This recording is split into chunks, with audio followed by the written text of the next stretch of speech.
So tell us what inspired the film, of course. Yeah. Right, Queer My Friends, our film. It's about our dear friends Kangwon, so who came out as a gay Christian in Korea. But like in Korea, it's really hard to live, to be myself because no one's difference cannot be accepted. Okay. So rather he decided to be American citizen. Okay. To become as a like there is a certain program that if you serve U.S. Army, then U.S. Army gives you American citizenship. Right. So that's how he decided to give up his nationality for his sexuality. So, and then, but ironically, like U.S. Army stationed back into Korea because there is a U.S. troop in Korea. Yeah, yeah. Because so she, the director, that his best friend started to make a film about him. Yeah. I was a grown up in very conservative Christian family. Yeah, okay. So it was a very shock. I was very shocked by his coming out on Facebook.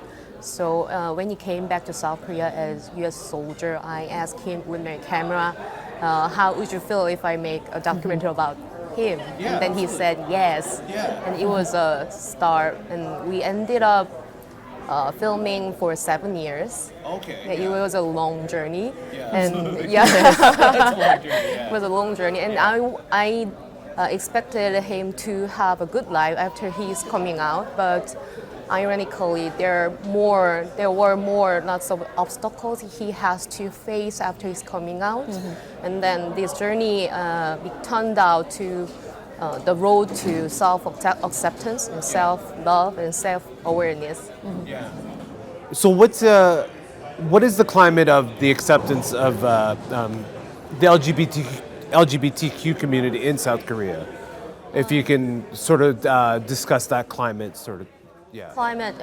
So these days, there are a huge movement for the anti-discrimination legislation.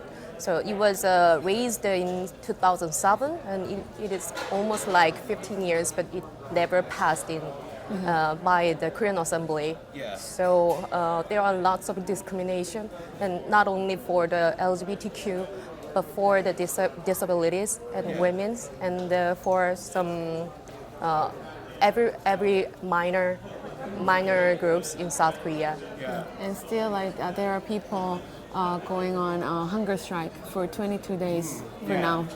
Yeah. So especially, you know that South Korean men have to serve Korean military as mandatory.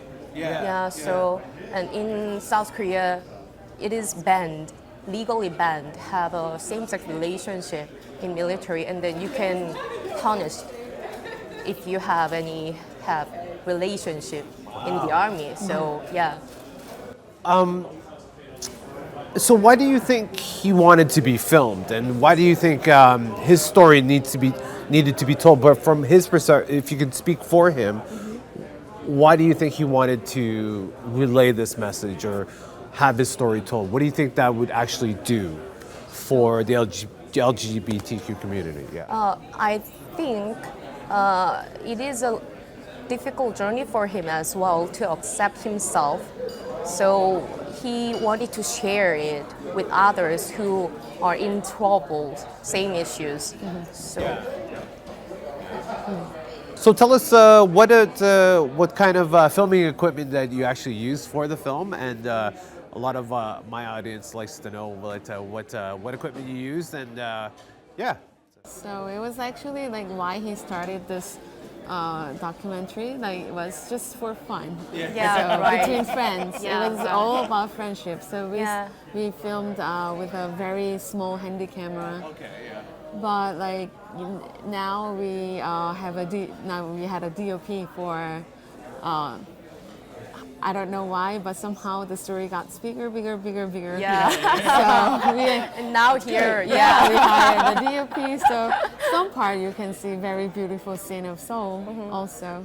So yeah. So it is a kind of story of young people in Seoul who wants to belong somewhere. Yeah, absolutely. Yeah, and looking for a community. Yeah. But from your perspective as filmmakers and stuff, what was the biggest challenge in making this film? What was the biggest challenge? Yeah. Let me say it. Yeah, maybe producer knows better. Yeah. So actually, we just talked about Kang-won only, but another protagonist is actually the director. So she's in the film, and she has to open her miserable life also. So it was like all in there.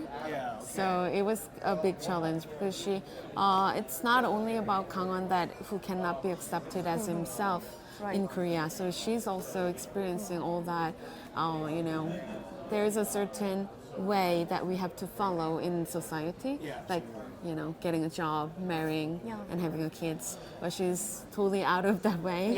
So she opened that her miserable life, people say. But so that was a big challenge for us to, you know, as a filmmaker, to be balanced between a filmmaker and the protagonist between that. So I think it's a general story for people who are in trouble between social expectation and a dream or the desire to be oneself. So while making this documentary, I learned a lot from this journey, especially how to be honest, to be myself, and to be to my friends in a friendship. So yeah, absolutely. How does it feel to be your film to be here at Hot Docs? Yeah. it's a huge thing. Yeah. So when I asked him to make this documentary, we didn't expect end up here with our film for the world premiere. So this is our very first screening in Hot Docs, and it feels like weird that we can resonate with people, even though we use different languages and in different cultures. So it's an amazing experience for me and my protagonist and my team as well. yeah, and our world premiere will be tonight at 8 p.m. So we're so excited and hope people can come and join us to be queer friends. Yeah. Well, thank you so much for your time, and good luck with the film. Thank you for having us. Much.